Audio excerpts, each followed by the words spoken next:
Halo, salam sehat semuanya. Perkenalkan, nama saya Indah Melati. Kali ini saya akan membahas mata kuliah pengantar analitik bisnis. Saya izin share terlebih dahulu, ya. Baik. Ya. Nah, untuk sesi pertama dari mata kuliah pengantar analitik bisnis, ada 3 agenda yang akan kita pelajari. Yang pertama adalah konsep dasar analitik bisnis, kedua komponen analitik bisnis, dan ketiga analitik bisnis pada kertas kerja.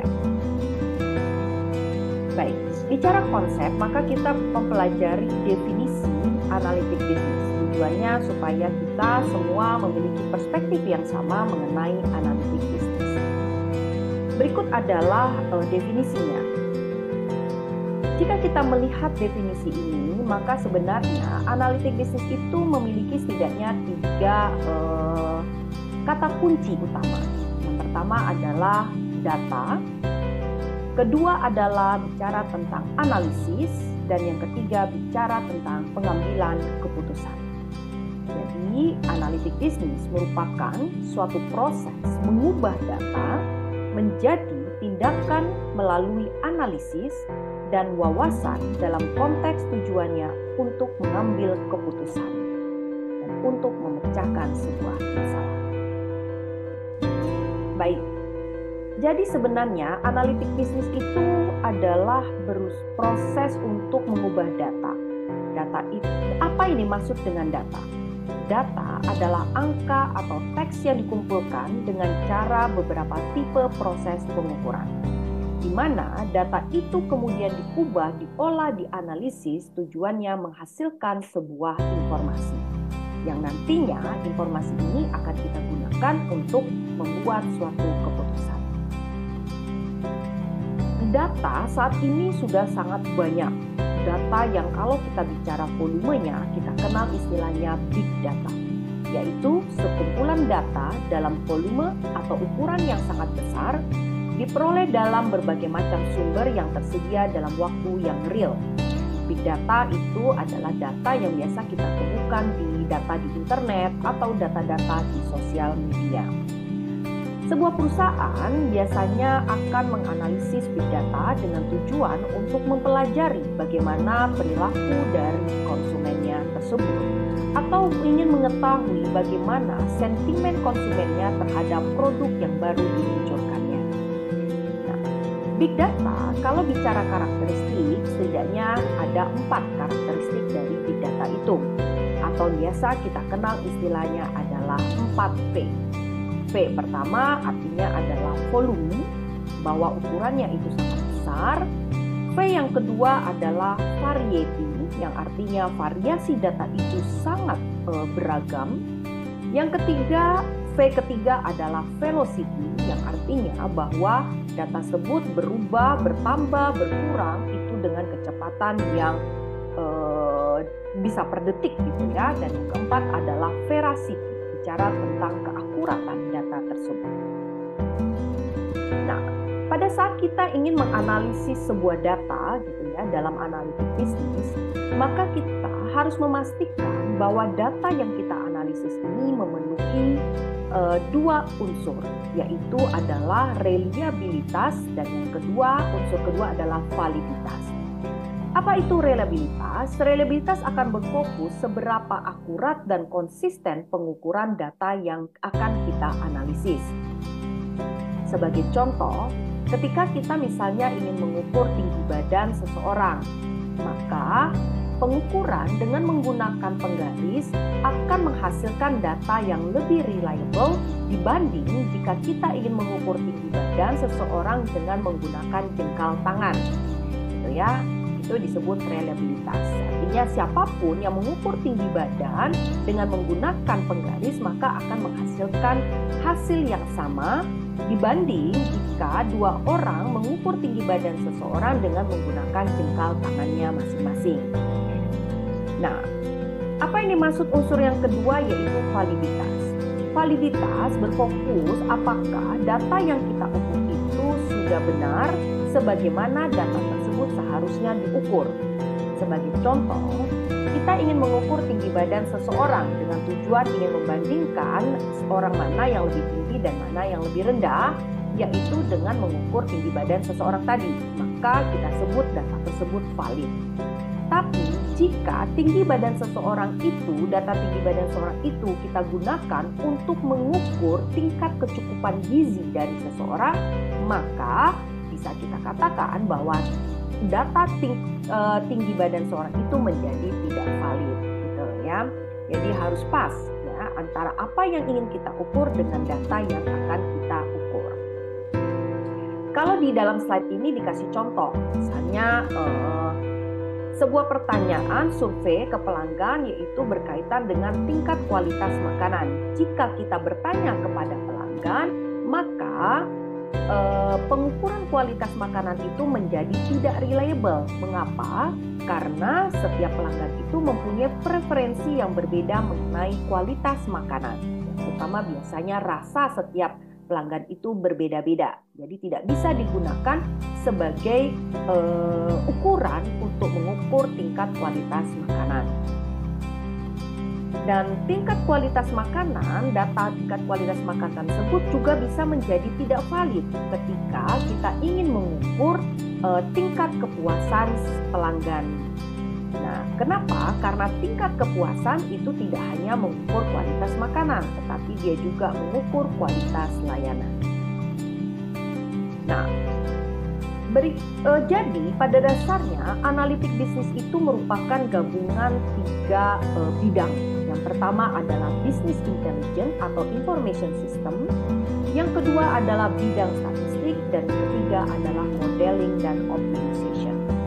Business intelligence atau information system itu berfokus bagaimana mengumpulkan sebuah data agar data tersebut dapat diukur, gitu ya, dan juga semua data itu dapat dikumpulkan dengan baik. Itu business intelligence atau information system. Nah, mengapa analitik bisnis berkaitan dengan statistik? Karena dalam analitik bisnis kita akan menggunakan beberapa parameter dari statistik. Di antaranya adalah rata-rata, kita akan menggunakan standar deviasi, kita akan menggunakan nilai maksimum dan nilai minimum. Jadi menggunakan beberapa parameter dari statistik. Nah, analitik bisnis juga perlu adanya berkaitan dengan modeling dan optimization, terutama jika kita ingin melakukan analisa prediktif dan preskriptif. Baik, itulah materi pertama. Kita menuju ke materi kedua, yaitu berkaitan dengan komponen analitik bisnis. Pada dasarnya, analitik bisnis itu terbagi menjadi 3 komponen. Yang pertama adalah analisa deskriptif, yang kedua analisa prediktif, dan yang ketiga analisa preskriptif. Analisa deskriptif, ya. Analisa deskriptif ini kita mencoba menganalisa, memahami data berdasarkan data historis, data saat ini. Deskriptif itu berkaitan dengan bagaimana kita mendeskripsikan sebuah data, apa yang terjadi saat ini. Beberapa contoh pertanyaan berkaitan dengan analisa deskriptif adalah berapa banyak kita menjual produk di setiap daerah, berapa pendapatan kita setiap bulan, berapa banyak dan jenis komplain apa yang sudah kita atasi, pabrik mana yang memiliki produktivitas terendah. Itu analisa deskriptif. Komponen kedua adalah analisa prediktif, yaitu mencoba memprediksi masa depan dengan menguji data historis, mengamati pola atau mempelajari hubungan antar variabel pada data tersebut yang kemudian menggunakan pola hubungan antar variabel tersebut sebagai dasar untuk memprediksi kejadian di periode yang akan datang. Itu kita butuh adanya modeling dan optimization di analisa prediktif ini. Contoh pertanyaan yang berkaitan dengan analisa prediktif adalah apa yang akan terjadi jika pendapatan turun sebesar 10% atau jika pemasok menaikkan harga hingga sebesar 5%. Berapa perkiraan kita untuk membayar bahan bakar dalam beberapa bulan ke depan? apa ya resiko yang akan dihadapi untuk bisnis baru ini. Komponen yang ketiga dari analitik bisnis yaitu kita kenal dengan istilah analisa preskriptif. Nah, untuk analisa preskriptif ini kita mencoba mengidentifikasi pilihan-pilihan terbaik untuk meminimumkan atau memaksimumkan beberapa tujuan. Seperti yaitu adalah meminimumkan biaya. Contoh pertanyaannya adalah berapa unit yang harus kita produksi untuk memaksimumkan laba? Apa jenis layanan pengiriman barang terbaik yang dapat meminimumkan biaya? Atau haruskah kita mengubah rencana jika terjadi bencana alam di daerah dekat dengan pabrik pemasok? Nah, berikut adalah proses bagaimana analitik bisnis itu mampu menyelesaikan masalah. Yang pertama tentu yang harus kita lakukan adalah mengakui sebuah masalah. Dari masalah tersebut kita definisikan, kemudian menstrukturkan masalah tersebut dan kemudian menganalisa. Nah, analisa inilah proses analitik bisnis yang kemudian coba kita interpretasikan hasilnya yang pada akhirnya membuat sebuah keputusan untuk menyelesaikan sebuah masalah. Nah, kita masuk kepada materi ketiga dari sesi pertama ini adalah analitik pada kertas kerja. Baik, sebelum itu mari kita pelajari apa yang dimaksud. Ada istilah yang kita gunakan yaitu dataset dan database. Baik, dataset adalah sebuah kumpulan data. Jadi misalnya contohnya sebuah tabel dari harga saham historis ya. Kemudian apa yang dimaksud dengan database? Database adalah sebuah kumpulan dari arsip yang berkaitan yang berisi catatan tentang orang, tempat, dan sesuatu. Contohnya basis data mahasiswa. Sebuah basis data biasanya disusun dalam bentuk tabel 2 dimensi sebagaimana yang Anda lihat di slide berikut. Ini adalah tabel dalam bentuk 2 dimensi. Ya, ini merupakan database dari purchase order. Nah, dalam database ada beberapa istilah yang digunakan, yaitu adalah elemen data, yaitu merupakan elemen data dari setiap individu kita kenal dengan istilah field atau atribut yang tampil pada setiap kolom. Order number itu adalah fieldnya, item number, field dari item description, item cost, quantity. Nah, ini adalah atribut-atribut dari database. Kemudian untuk bagian row itu merupakan kita kenal istilahnya sebagai record ya dari elemen data yang berkaitan. Ini adalah row-nya. Baik. Nah, dalam melakukan analisis data kita pasti tidak lepas dari namanya perintah data atau data queries ya. Nah, langkah pertama yang paling umum digunakan seorang dalam melakukan perintah data atau istilahnya data queries adalah sorting dan filtering. Nah, untuk sorting dalam sebuah tabel itu ya, sorting apa yang dimaksud dengan sorting? Sorting adalah proses yang melibatkan pengorganisasian data ke dalam urutan yang bermakna agar lebih mudah dipahami, dianalisis atau divisualisasikan. Nah, sementara filtering artinya mengekstraksi atau menyaring sekumpulan record yang memiliki karakteristik tertentu. Berikut adalah proses pengurutan atau sorting data. Jadi adik-adik sekalian bisa buka Excel-nya. Kemudian tampilan Excel-nya nanti adik sekalian tekan tab untuk data ya. Di sini data, kemudian ada pilihan sort. Nah, untuk tabelnya tinggal disorot gitu ya. Kemudian klik sort. Nah, kemudian nanti akan terlihat apa yang ingin kita sorot. Baru ini terlihatlah hasil bahwa Data ini mengurutkan nama pemasok berdasarkan abjadnya. Jadi A dan D gitu ya. Itu yang dimaksud dengan sorting. Sorting ini biasanya digunakan dalam melakukan analisa Pareto. Ya, apa sih analisa Pareto? Analisa Pareto itu yaitu menyortir data menghitung berdasarkan proporsi kumulatif. Prinsip Pareto biasanya disebut 80-20 aturan, yang artinya dalam kondisi umum 80% dari output berasal dari 20% dari beberapa input. Kalau kita lihat dari tabel ini ya, di sini kita mengukur, kita sudah menyortir inventory value dari yang paling besar ya 2254 ke yang paling kecil yaitu 0, atau yang paling kecil yang ada nilainya 100,47. Kemudian dari sini kita hitung persentasenya, persentase inventory value dari total inventory-nya. Kemudian kita kumulasikan.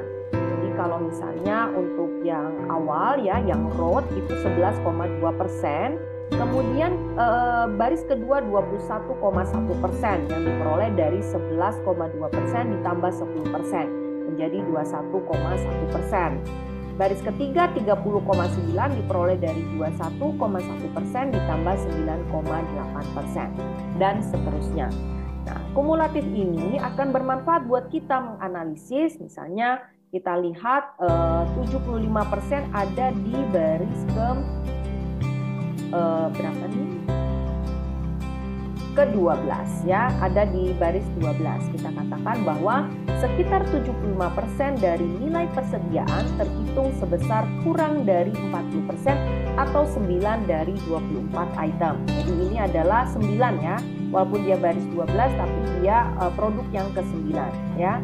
1, 2, 3, 4, 5, 6, 7, 8, 9 gitu ya. Jika persediaan bernilai tinggi ini tidak terjual dengan baik, manajer toko mungkin ingin mengurangi persediaannya. Baik, data query yang kedua yaitu adalah penyaringan atau filtering data. Nah, di dalam penyaringan itu ya kita harus menentukan kriteria tertentu. Ada istilah filternya dua, auto filter dan advanced filter. Auto filter untuk kriteria yang sederhana, advanced filter untuk kriteria yang lebih kompleks. Caranya untuk melakukan itu, jadi adik-adik sekalian buka lagi Excel-nya, pilihlah tab data, kemudian ambillah pilihan filter. Nah, di sini adik sekalian, kalau dilihat dari PPT ini, maka terlihat bahwa dari item gitu ya, kita hanya ingin memfilter, mengambil data berkaitan dengan bulk nut package ya. Kemudian nah makanya terlihat hasilnya tabelnya bahwa item description-nya hanyalah menampilkan item yang berkaitan dengan bulk nut package gitu ya. Baik, selanjutnya ini adalah advanced filter.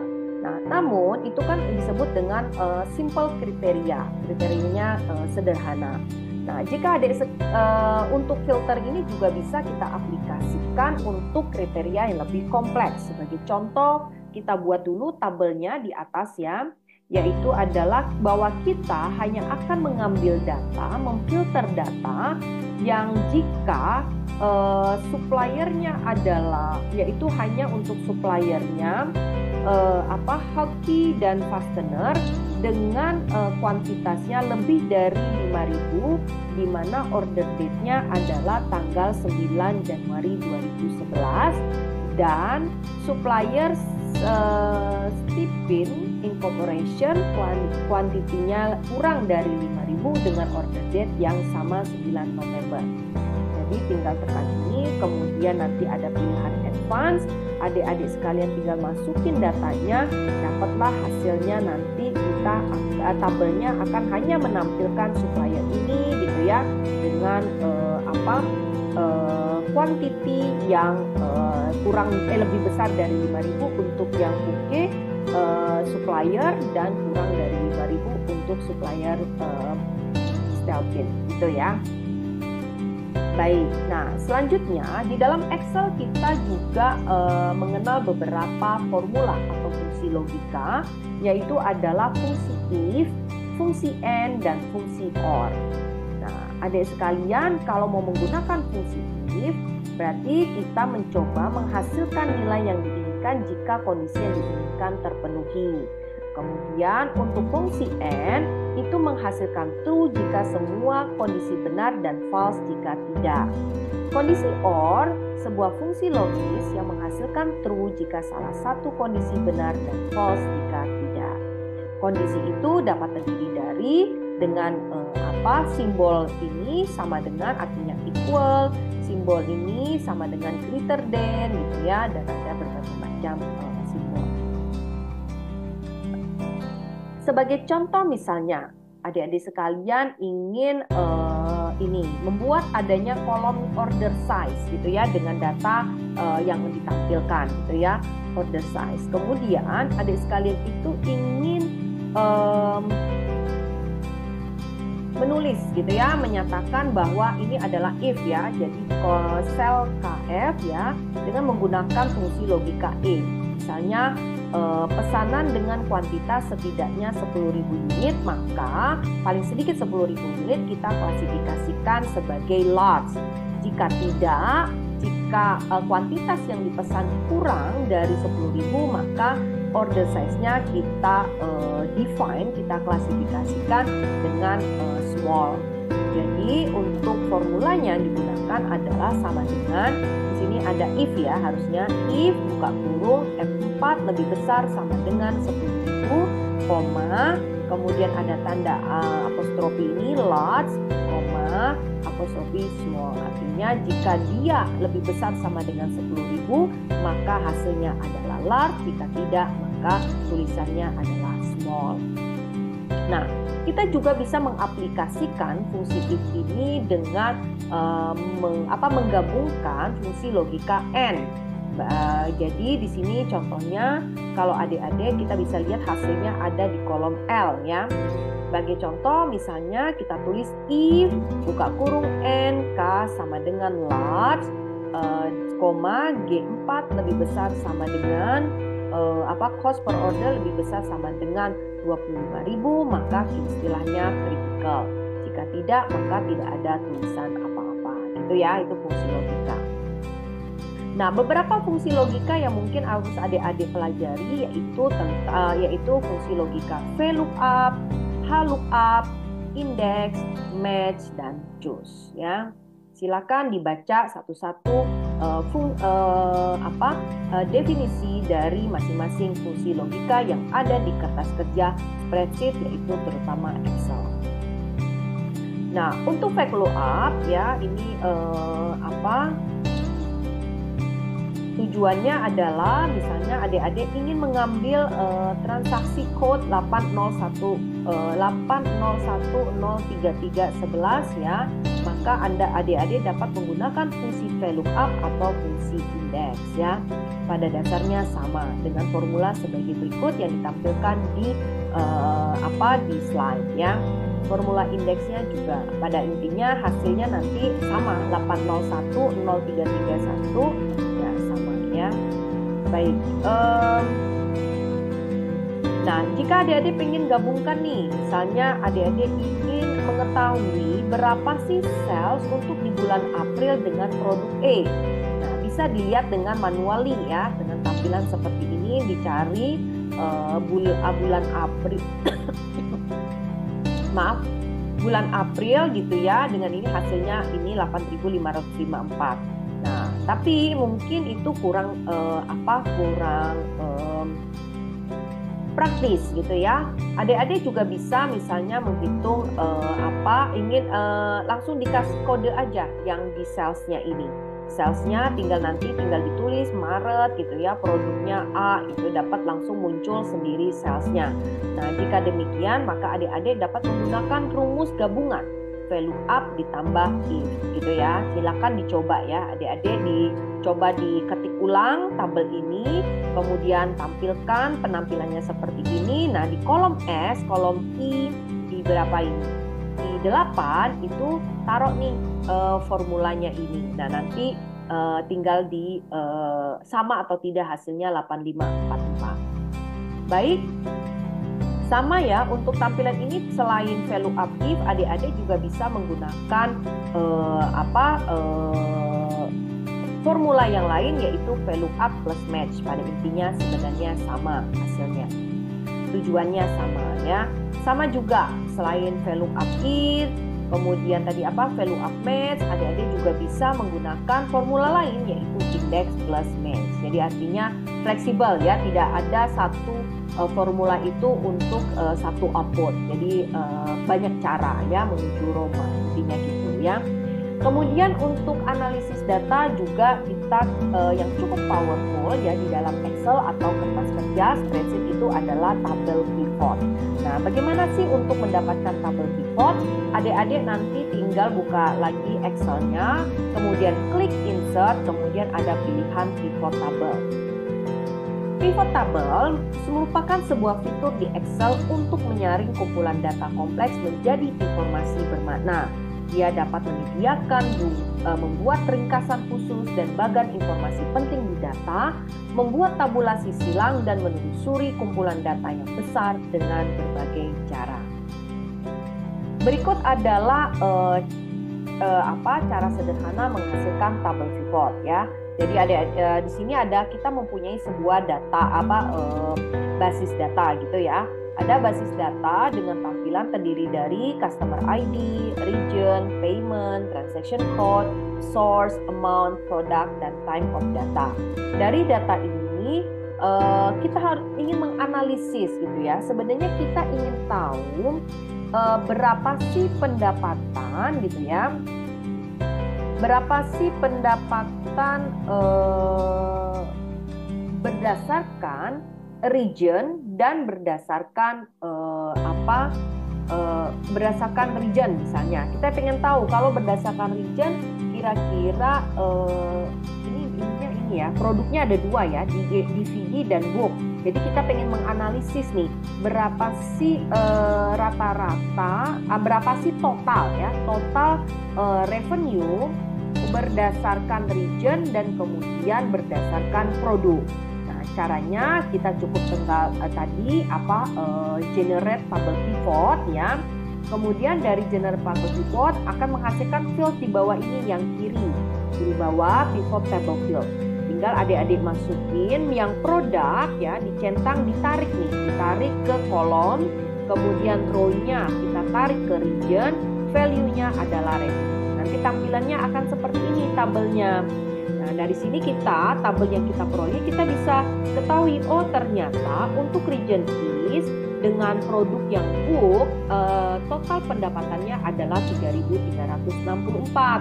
Sementara untuk DVD, total pendapatannya untuk region East adalah 806,1. Jadi lebih mudah, kita nggak perlu lagi menghitung gitu ya satu-satu, menganalisis, kita sortir gitu ya. Misalnya mungkin dulu adik-adik mensort gitu kan, disortir produk DVD, produk booknya, kemudian dijumlahkan gitu ya. Sebenarnya dengan tabel pivot saja itu sudah dihitung gitu ya, dibantu untuk dihitung dan ditampilkan dalam bentuk tabel yang sangat informatif dan mudah untuk dianalisis. Nah, untuk tampilan juga bisa beragam. Adik-adik mungkin ngerasa, oh kok ini kurang nyaman gitu ya untuk dianalisis. Kita bisa tampilannya adalah seperti yang di kanan gitu ya, walaupun tujuannya adalah sama. Ingin mengetahui berapa sih total revenue per region dan per produk. Nah, bagaimana mengubah menjadi tampilan seperti yang di kanan bawah ini? Tinggal kita ubah pivot table field-nya, di mana untuk row-nya terdiri dari region dan produk, sementara kolomnya kita kosongkan, filternya kita kosongkan, dan value-nya adalah revenue. Ya, mungkin itu saja dulu untuk materi sesi pertama kita dari analitik bisnis. Ya, semoga bermanfaat. Sampai jumpa.